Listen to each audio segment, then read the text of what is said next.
வணக்கம். வணக்கம். சின்னசாமி ஸ்டேடியம் கிட்டத்தட்ட ஒரு 11 பேர் இறந்துருக்காங்க இந்த ஐபிஎல் விஷயமா. அதில் ஒரு 50 பேர் கிட்டத்தட்ட கவலைக்கிடம் அப்படின்னு சொல்கிறாங்க. என்னோட கேள்வி டைரெக்டாக நான் என்ன கேட்குறேன்னா, இந்த நிகழ்வுக்கு காரணம் கர்நாடகா கவர்மெண்ட் சொல்கிறதா, இல்லை கிரிக்கெட் போர்ட் சொல்கிறதா, இல்லை நம்ம மக்கள் ஃபேன்ஸு சொல்கிறதா? இதில் முதலாவது பிசிஏ தான் நம்மளோட மிக முக்கியமான பொறுப்பாளி. இந்த ஐபிஎல் நடத்துறது எல்லா லாபமும் பார்க்குறது இவங்க தான்.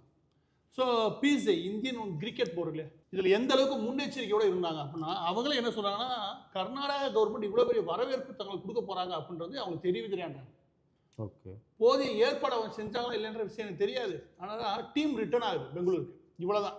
அது இவ்வளோ பெரிய வரவேற்புக்கான ஏற்பாடுகள் ஏதாவது பண்ணுறாங்களான்னு தெரியாது. இந்த விஷயங்களுக்கு முன்கூட்டி தெரிவிக்கப்படலை அப்படின்னு பிசிசிஐ சொல்கிறாங்க. ஓகே. நம்ம என்ன கேட்க வேண்டியது அப்படின்னா, பிசிசிஐ பொறுத்த வரைக்கும் இந்தியன் கிரிக்கெட் போர்டுக்கு தெரியலனா வரவேற்பு இருக்க போகிறதுன்னா கொஞ்சம் நிறுத்தி வச்சு என்ன நிலவரம் அங்கே இருக்குன்னு பார்த்துட்டு நீங்கள் ரிட்டர்ன் அனுப்பலாம்.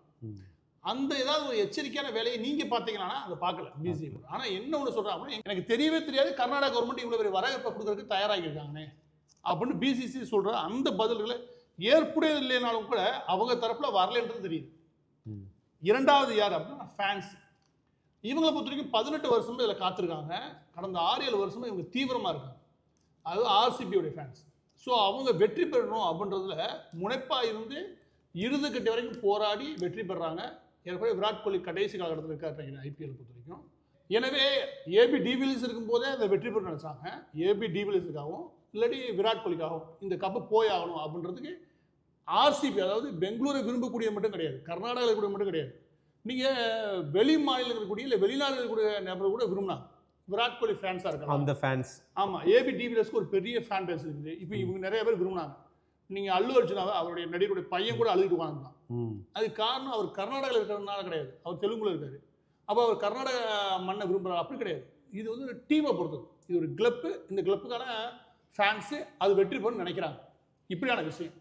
ஸோ இது வெற்றி பெற்றதுமே ஃபேன்ஸ் இயற்கையாக கூட தான் செய்வாங்க. நீங்கள் அன்னைக்கு நைட்டே எடுத்து பார்த்தீங்கன்னா ஒட்டுமொத்தமாக பெங்களூர் முழுவதும் வெடிச்சு தள்ளிட்டாங்க.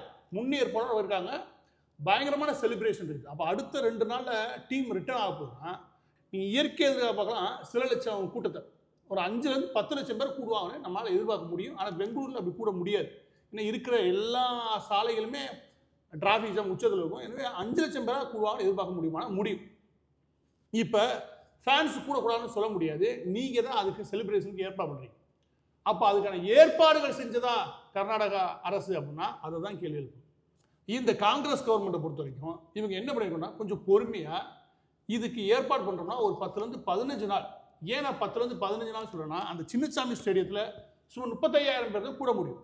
35,000 36,000 பேர் கூடக்கூடிய ஒரு இடத்துல நீங்கள் முன்னேற்பாடுகள் பண்ணுறேன்னு வச்சுக்கோங்க. முன்னேற்பாடு பண்ணுறீங்கன்னா சின்னசாமி ஸ்டேடியத்துக்கு ஏர்போர்ட்லேருந்து வரக்கூடிய சும்மா 30 கிலோமீட்டர் இல்லையா, அதுவே அங்கங்கே ஏதாவது ஒரு ஃபங்க்ஷனை உருவாக்கி நீங்கள் அழகாக அந்த ஃபங்க்ஷன் நடத்தி முடிச்சு சின்னசாமி ஸ்டேடியத்தில் டிக்கெட்டும் போடுறீங்கன்னு வச்சுக்கோங்களேன், வரவங்க எண்ணிக்கை கம்மியாக இருக்கும். ஒட்டு மொத்தமாக திறந்த விடமாக ஆகி போடுறதுனால எல்லாருமே சின்னசாமி ஸ்டேடியத்தை நோக்கி நகர்றாங்க. அங்கே ஒட்டுமொத்த விபத்து நடக்கிற இடமே சின்னசாமி ஸ்டேடியத்துக்கு முன்னுக்கு தான். அந்த இடத்துல மட்டும் சுமார் 4 லட்சம் பேர் கூட்டின அந்த இடத்துல மட்டும் அந்த நெரிசலில் மட்டும் சிக்கிறவங்க 35,000 பேர் சிக்கிறாங்க. வெளியே 35,000 பேர் சிக்கிறாங்க. எதையா பிடிச்சி உள்ளே போகிறதுக்கு முயற்சி பண்ணும்போது ஒட்டுமொத்த க்ரௌடை அவங்க புஷ் பண்ணும்போது சிக்கிறது இயற்கையாக நடக்கும். அப்போ இதுக்கு மக்களை குறை சொல்ல முடியாது. முதலாவது இந்த விபத்துக்கு முழுக்க காரணம் கர்நாடக அரசு தான். இப்போ நீங்கள் கர்நாடகா அரசுன்னு சொல்லும்போது 24 ஹவர்ஸ் கூட டைம் இல்லைன்னு சொல்கிறாங்க. அதாவது இவங்க செலிப்ரேட் பண்ணுறதுக்கு. அது ஒரு கேள்வி எனக்கு. இன்னொரு கேள்வி இது ஒரு வேர்ல்டு கப்போ அந்த மாதிரி கிடையாது. ஒரு டீம் வெற்றி பெறுறாங்க, அதுக்கு ஒரு முதல்வர், துணை முதல்வர் இவ்வளோ பிரம்மாண்டமாக பண்ணுறது என்ன நோக்கம்? அது இல்லை. இந்த சித்தாராமையா கவர்மெண்ட்டை பொறுத்த வரைக்கும் இந்த காங்கிரஸ் கவர்மெண்ட் வந்து போர் கெட்ட பேர் வாங்கிட்டாங்க. அவங்க சொன்ன ப்ராமிஸ் எதுவும் பண்ணவே இல்லை.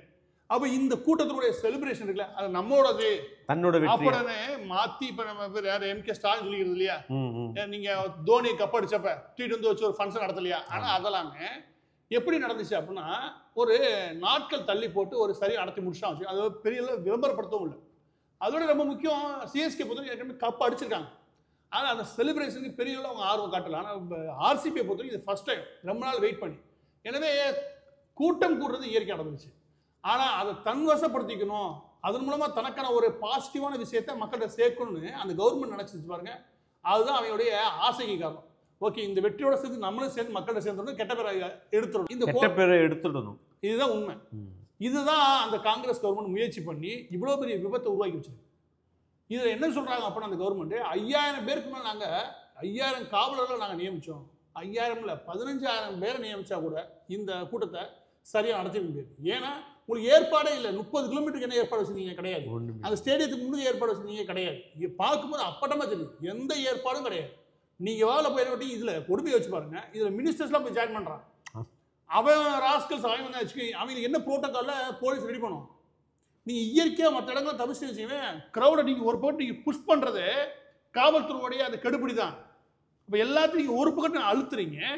மினிஸ்டர்ஸ் விவிஐபி எல்லாத்தையும் ஒரு போட்டு ஆர்கனைஸ் பண்ணினீங்க. அந்த போட்டு நடத்த போது க்ரௌடு இயற்கையாக போய் புஷ் ஆகி பெரிய உயிரிழப்புக்கு நோக்கி நகர்த்துவீங்க. அதுக்கு நகர்த்துறது காரணமே காங்கிரஸ் கவர்மெண்ட் தான், வேறு யாருமே கிடையாது. அப்போ காங்கிரஸ் கவர்மெண்ட்டை கண்டிக்கணுமா இல்லையா? ராகுல் காந்தியில் ஆரம்பித்து எம்கே ஸ்டாலின் வரைக்கும் யாரும் கண்டுக்கிட்ட மாதிரி தெரியல. இதுவே ஒரு வேலை. நான் உங்களை பேச்சு கேட்டேன். இப்போ முக்கியமான விஷயத்துக்கு இதுவே காங்கிரஸ் இல்லாமல் ஒரு பிஜேபி அரசாங்கம் இங்கே இருந்தா இன்னைக்கு கதையே வேற. நீங்க யோசிச்சு பாருங்க. என்னென்ன சொல்லியிருப்பார் எம்கே ஸ்டாலின், என்னென்ன சொல்லியிருப்பார் ராகுல் காந்தி. ஆனால் எவனும் பேச மாட்டான். இதில் நான் உண்மையிலே மரியாதை கொடுக்குறேன் யாருக்கு? பிஜேபி. ஏன்னா இதை நாகரிகம்லாம் அவங்க எடுத்துகிட்டு போகவே அரசியல். ஆனால் ஒருவேளை பிஜேபி இருந்தால் இன்னைக்கு சண்டை என்ன போட்டுருவேன். திட்டமிட்டு செய்ததா பிஜேபி? திட்டமிட்டு இந்த மக்களை உள்ளே நோக்கி நகர்த்தியதா? விளம்பர நோக்கத்துக்காக பிஜேபி அலைகிறதா? என்ன டிஸ்கஷன் நடத்திருப்பாங்க. எவனும் பேச மாட்டேன். என் கேள்வி முக்கியமான கேள்விக்கு வரேன். எவனும் வாயை திறக்க மாட்டேற? நான் கேட்குறேன், ஏன் வாயை திறக்க மாட்டேற? அப்போ இவங்களுடைய அஜெண்டா என்ன தெரியுதா? இப்போ மட்டும் பொத்திக்கிட்டு இருக்கு எல்லாருமே. கண்டிப்பாக. அதாவது அரசாங்கத்தை பற்றியே குறை சொல்ல. இப்போ ரீசெண்டாக இந்த ரயில்வே இஷ்யூஸ்லாம் வந்தது பார்த்து, கூட்ட நெரிசல், ஆக்சிடென்ட், அதுக்கு உடனே மொத்த பேருமே அஸ்வினியை வந்து ரிசைன் பண்ணால் அவர் தான். ஏன் இந்த உத்தரப்பிரதேசில் அந்த யோகி இது நடந்ததுங்களே எல்லாம் அதுக்கு எவ்வளோ பெருசாக பண்ணுவாங்க. இந்த சன் டிவி இருக்கிறாங்க பாரு, ஒரு காலம் கத்திக்கின்னு வச்சுக்கவேன். இன்னைக்கு இவ்வளோ பெருசாக நடந்துருக்குது. எல்லாருமே ஒன்றும் பிரச்சனை இல்லை, அவங்க சொல்லிட்டாங்க. அவங்களோட விளக்கத்தெல்லாம் போட்டுருக்காங்க. இதுவே ஒரு விவாதம் இல்லை, 9000 விவாதம் நடத்தியிருப்பேன் பிஜேபி கவர்மெண்ட் இருந்தா. அப்போ பச்சையா இவங்க அரசியல்வாதி அரசியல் பண்ணுறோம். இந்த மீடியாக்கார அரசியல் பண்ணுறது தெரியுது அவங்களுக்கு. அந்த அரசியல்வாதி அந்த அரசியல் நோக்கி நகர்த்தான் செய்வான். இவன் எதுக்கா பண்ணித்தீர? நான் தமிழ்நாடு கவர்மெண்ட்டில் இருக்கக்கூடிய மீடியாவை சொல்கிறேன். எவ்வளோ பச்சையாக காங்கிரஸ் கவர்மெண்ட்டுக்கு நீ ஒத்து ஊதிக்கிருக்க. அதாவது திமுக என்ன சொல்லிச்சோ அதுக்கு ஒத்து ஊதிக்கிருக்கான். திமுக கூப்பிட்டு காங்கிரஸையும் கழுவி ஊற்றிருக்காங்க. எனவே இதில் நம்ம இன்னொரு விஷயம் தெரிஞ்சுக்க முடியுது. அப்படின்னா 15 பேர் இறந்து போயிருக்காங்கன்றது வருத்தம். இங்கிட்டு மீடியாவே இறந்து போச்சுன்றது இன்னொரு வருத்தம். இப்போ எனக்கு இன்னொன்று அடிப்படையான கேள்வி. இப்போ கிரிக்கெட் பார்க்காத பொதுமக்களாக இருக்காங்களா, அவங்களாம் இதை பார்த்துட்டு ரொம்ப என்ன இதுக்கு ஒரு விளையாட்டுக்கு போய் இத்தனை பேர் செத்து போகணுமா, இவ்வளோ பேர் காயம் அடையணுமா அப்படின்னு ரொம்ப வருத்தம். அதை தாண்டி நிறைய பேர் சொன்னா இந்த மாதிரி விளையாட்டுல தேவை அப்படி நம்ம ஊரில் ஒன்றுங்க ஏதாவது வந்துச்சு வச்சுக்கவேன், இதெல்லாம் தேவையா? இழுத்து மூடு. அது லாட்ரி சீட்டா? இழுத்து மூடியா? ரேஸா? இழுத்து மூடியா? கார் ரேஸா? சாப்பாட்டுக்கு வழியில் இழுத்து மூடி. எல்லாத்தையும் இழுத்து மூடிக்கு இங்கே ஒரு வழி வச்சுருப்பாங்க. இது தேவையா? அதை பற்றி என்னன்னு தெரியாதுல இது தேவையான்னு சொல்லிட்டான்னு வச்சுக்கோங்க. முதலாவது ஐபிஎல் தேவையான்னு கேட்டிங்கன்னா அது ஒரு ப்ராடக்ட், சக்ஸஸ்ஃபுல்லாக ரெடி பண்ண ப்ராடக்ட். 400% ஒரு 5 வருஷத்தில் வளர்ந்த ஒரு ஐடியாவை நீங்கள் பார்க்கவே முடியாது. ஐபிஎல்ன்றது அப்படி வளர்ந்த ஐடியா 400% வளர்ச்சியை 5 வருஷத்தில் காட்டுச்சு. இன்றைக்குமே அது சுமார் 25,000 கோடி வருமானத்துக்குள்ள ஒரு ப்ராடக்ட். நீங்கள் அதை விளையாட்டாகவே பார்க்காதீங்க. விளையாட்டுத்துறையை நீங்கள் வருமானம் தரக்கூடிய ஒரு சரியான அமைப்பாக பார்த்தீங்கன்னு வச்சுக்கோங்க. 20லேருந்து 21% வருமானத்தை உங்களால் விளையாட்டுத்துறைக்கு தேவையானது ஐபிஎல்லே கொடுக்கும். அந்தளவுக்கு இதுலேயே உலகத்திலே எனக்கு தெரிஞ்சுன்னா அமெரிக்கா, யூகே போன்ற நாடுகளுக்குலாம் இந்த மாதிரி கிளப்பை வச்சு நடத்துவாங்க. அதனால் ஒரு பெரிய வருமானம் இருக்குன்னு வச்சுக்கோங்க. அந்த வருமானத்தை பார்த்தீங்கன்னா அவங்களோட ஒட்டுமொத்த வருமானத்தில் ஜிடிபி 2% இருக்கும். அந்தளவுக்கு முக்கியமான துறை. அந்த 10 பேர் பட்டியல் எடுத்து அப்போ ஐபிஎல் வந்துடும். அதாவது வேர்ல்டில் இருக்கிற பெஸ்ட் ஐபிஎல் வருமானத்தில். இதில் பார்க்கும்போது NFL, NBA இது மாதிரி பெரிய பெரிய ப்ரீமியர் லீக்கு, ஃபுட்பாலுக்கு இது மாதிரி பெரிய பெரிய சீரீஸ் வச்சுக்கோங்க. இதுலேயே 10வது வந்துச்சு ஐபிஎல். இவ்வளோ வேகமான வளர்ச்சி. அதெல்லாம் ஒரு 100 வருஷம் பாரம்பரியம் இருக்கும். இதுக்கு வெறும் 18 வருஷத்தில் வளர்ந்து வந்துருச்சு. இன்னைக்கு வளர்ச்சியுடைய தீவிரம் அதிகம். இதனால அந்த 3 மாதங்கள் 6 மாதங்களில் 35,000 பேருக்கு வேலை கிடைக்குது. 25,000 கோடி புழக்கத்துக்கு வருது. அந்த டேர்ன் ஓவர் மட்டும் யார் அந்த பிசிக்கு மட்டும் கிட்ட 2000 to 2,800 கோடி கிடைக்குது. வருமானத்தில் பிடித்தம் ஏற்படக்கூடிய விஷயங்கள் அதனால மட்டும் கூட வருமானம் 100 கோடி ரூபா. இப்படி ஒரு ப்ராடக்ட் நீ பார்க்கவே முடியாது. எப்படி பார்த்தாலும் இது ஒரு சக்ஸஸ்ஃபுல்லான ப்ராடக்ட். சரி, வியாபாரத்தில் நான் திரும்ப சொல்கிறேன், நீங்கள் வெறும் விளையாட்டு வியாபாரம் இருக்கக்கூடாதுன்னு வச்சுக்கோங்க. அதோட முட்டாள்தானே எதுவுமே கிடையாது. இந்த விளையாட்டு வியாபாரம் இல்லையா, இது எல்லா இடங்களும் இருந்தாலும் விளையாட்டு வீரருக்கு ஓரளவுக்காக வருமானம் கிடைக்கும். இன்னைக்கு இந்த ஐபிஎல்ன்றது எத்தனை பிளேயர்ஸ்க்கான வருமானம் மாறுதுன்னு நீங்கள் புரிஞ்சுக்கணும். எனவே ஐபிஎல் ஏன் தேவையில்லை அப்படின்னு சொல்லி பேசுகிறதுல முட்டாள்தனம் நினைக்கிறேன்னா, இதே மாதிரி ஸ்பான்சரோட நல்ல கொண்டாட்டத்தோட கார் ரேஸில் அந்த ஃபுட்பால் ஆரம்பித்து எல்லாமே கொண்டாடப்படும்.